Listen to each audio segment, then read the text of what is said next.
Hello and welcome to the Global Church Project. I'm Graham Hill. Jim Oehrig is Vice President of Integral Mission at American Leprosy Missions. Jim is experienced in meeting the challenges of international health work, disaster relief and community development. After nearly 2 decades in Latin America serving in the aid and development area, he's joined the American Leprosy Missions team in 2005. To date, he's worked in more than 40 different countries. American Leprosy Missions is the oldest and largest Christian organisation in the United States, curing and caring for people affected by leprosy and related diseases worldwide. It is estimated that more than 4 million people around the world are affected by leprosy today.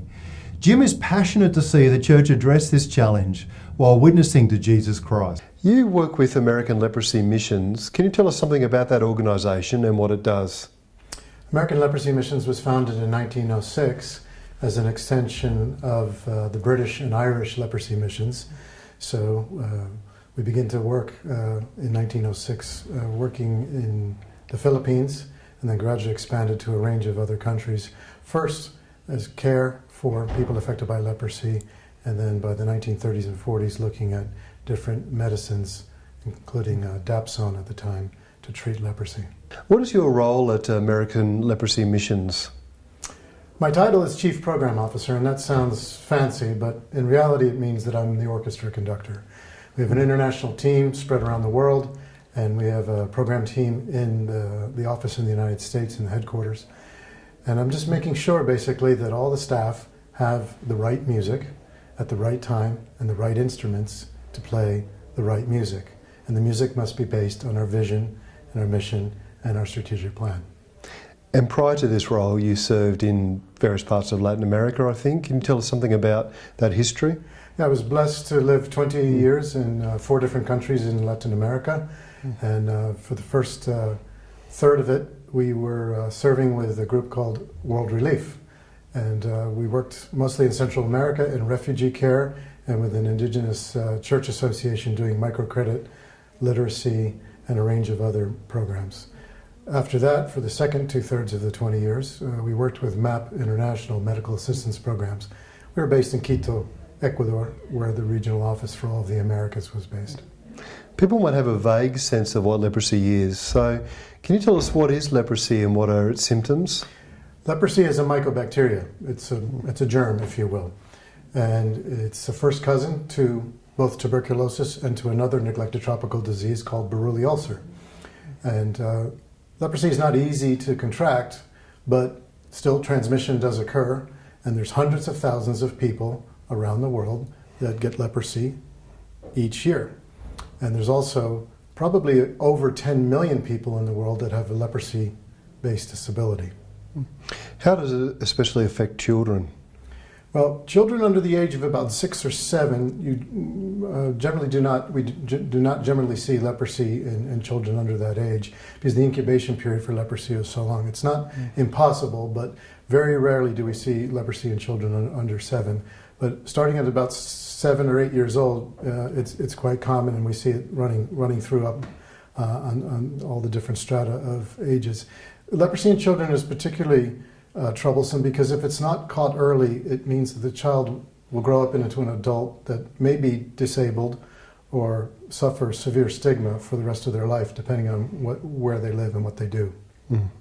And ALM seeks to transform lives in a variety of different ways. I noticed that you do prevention of disabilities, early treatment, research, fighting hunger, a whole range of things.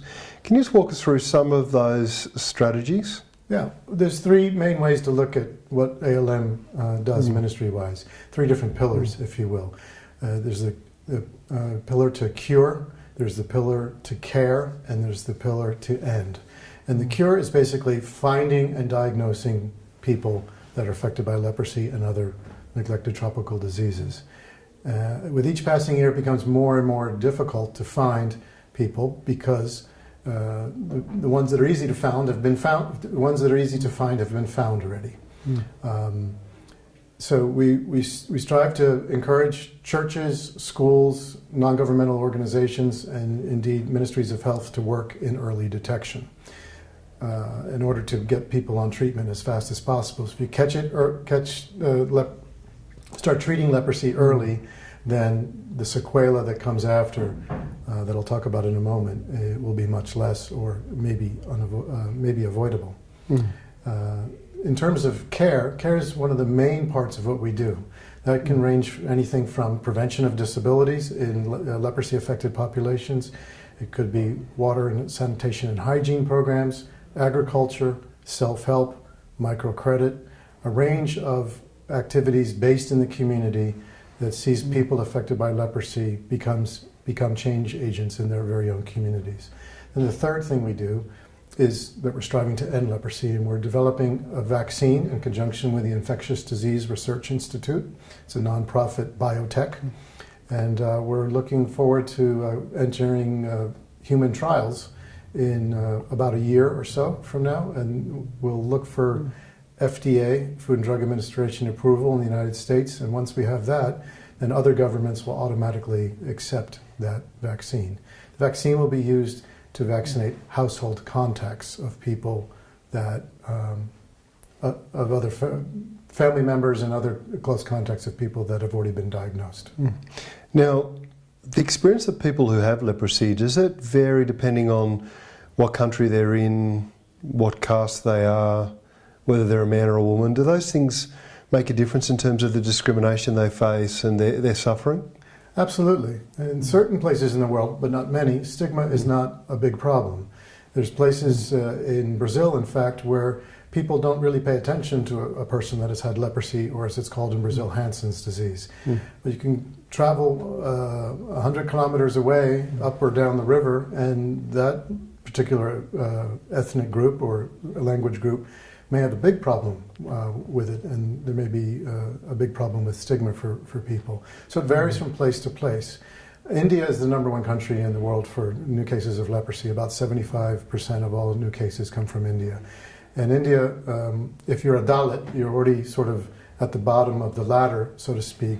And then you have leprosy, you're at the bottom of the bottom. And stigma becomes a tremendous problem there, because climbing out of poverty is no easy task under any sort of normal circumstance. For someone affected by leprosy, it becomes almost impossible. How can churches be a part of the solution? There's two ways churches can participate. One is for the churches that are in the field. Churches are key partners for us. The church is present in the community. The church is the eyes and the ears of the community. So we count on churches to help with referral work. Once there's awareness has been raised and people have been oriented in the community, they're able to refer people to the health system where early diagnosis can take place. That's an important part. Secondly, the church can also provide continuing care for people affected by leprosy and similar diseases, for prevention of disabilities. And it takes a community to raise a child, but it also takes a community to care for someone with a disability. Churches in the West or in the North, in developed countries, can also participate, first and foremost, by praying for our work, praying for our projects, praying for our partners, and praying more than anything else for people that have been affected by leprosy, that God would grant them grace. Beyond that, of course, we're always interested in partnerships with local churches so that they're able to participate and walk together with us as we seek to care, cure, and end leprosy. What are the greatest challenges and difficulties that you face in your role and ALM faces more generally? I'll tackle the second one first. One of the biggest problems American Leprosy Missions has, and other leprosy-related organizations have, is that people don't think leprosy exists anymore. I encounter people every day that say, "Oh, is leprosy still a problem?" Or, "I remember that from church, or from Sunday school, or from motorcycle diaries, or from some film or book that they've read." Or The Island was a very famous book a number of years ago. So they're not really sure if leprosy is still a problem in today's world. So educating people that leprosy is indeed still a problem it just gets a part of the way there, because we have to keep their attention for them to come on board and embrace our mission and our vision. What are the greatest challenges for you in your role at ALM? One of the challenges is finding and recruiting solid staff, meaning that they have the technical skills that we need as a mission in terms of their medical credentials or scientific credentials, etc., and also that they are followers of Jesus Christ. I'm not saying that there aren't any of them out there, but they're hard to find. And you don't want to headhunt or steal from other organizations, because that doesn't do anyone really a favor to try to steal them from someone else. The other thing that we find to be a challenge is to build collaboration with other organizations. Many organizations struggle to find funds, but we really feel that in order to put a serious dent in leprosy, indeed to build or ensure that a crater is there's a crater and not just a dent in the problem, we need to work in collaboration with a range of other organizations, including ministries of health, including the World Health Organization, national NGOs, domestic NGOs, churches, church associations, disabled people's organizations, and the communities themselves, looking at connections to all those different levels, not necessarily in all places at all times, helps ensure that a more holistic program and a more sustainable program is brought into being. Let me ask you about the mission of the church. When you think about what the church's mission is, how would you talk about what the church's mission is and how it should pursue that mission in the world? The church around the world, I think, is ready for a renaissance. We're seeing that churches are beginning to struggle more and more, struggle in a good way more and more, with what it means to live on mission. The theme of the conference here is integral mission, or one of the buzzwords for it is integral mission. And there's some discussion about what that means, even though it was coined a number of years ago. But churches struggle with how they can live on mission in their communities. And oftentimes, it's in the very own communities that they have the biggest struggle in order to be able to demonstrate the love of Jesus Christ and to be salt and light. How do you think that we can help local churches in the US or wherever in the world they happen to be move towards a form of mission that looks like what we're calling integral mission? I think one of the key things for that is presence, to be present. There's lots of talk, there's lots of articles, there's even songs you can sing about integral mission, but it's something that you are, not something that you do.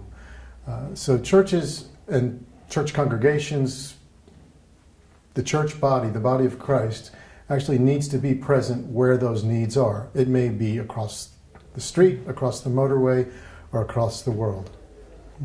And what do you think are some of the great social and ethical issues that the church is facing today? Well, I think the number one right now is migration. It's a big problem, as you know, in Europe, and it's a big problem in the United States, just different types of people with the same goals, the same needs, and they deserve to be treated as fellow human beings, as the Lord's creation.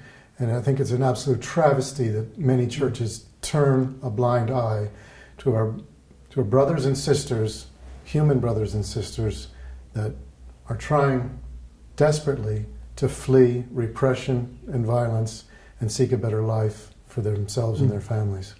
I find it interesting that some Christians lament the de-Christianisation of the United States, or the United States' move away from faith, on the one hand, and on the other hand are not happy about this wave of Christian migrants, many of them Christian migrants, coming into the country.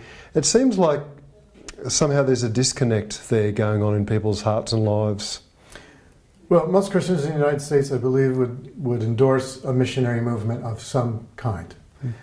And my response to their complaints is generally that we haven't done a good enough job following Jesus Christ to Latin America or elsewhere, so they're coming to us. So embrace the opportunity. You can't love someone that you let hate brew in your heart. If you're meant to love them, you need to love them. Yeah, and interestingly, I was just recently in the US and visiting some of the diaspora churches in Southern California, and it's extraordinary the amount of vitality that's going on in those churches, and it's quite and interesting to see the ways in which churches try to grapple with, well, what does all this mean for us? This wave of immigration and this fresh vitality that's coming as well with some of these immigrants. It would be wonderful to further encourage more cross-cultural worship experience, more cross-cultural inter-church, and to build truly cross-cultural congregations. I live in the south of the United States, and it's a church, most churches are in their own silos. They're fairly homogeneous. There are very few exceptions, and the exceptions that we do see are actually some of the most vibrant churches around. Jim Oehrig, thank you for joining us at Being Missional. Thank you for having me. The Global Church Project is located at www.theglobalchurchproject.com. On our website you'll find a wide range of interviews and resources for colleges, universities and churches. I look forward to your company next time. From me, goodbye.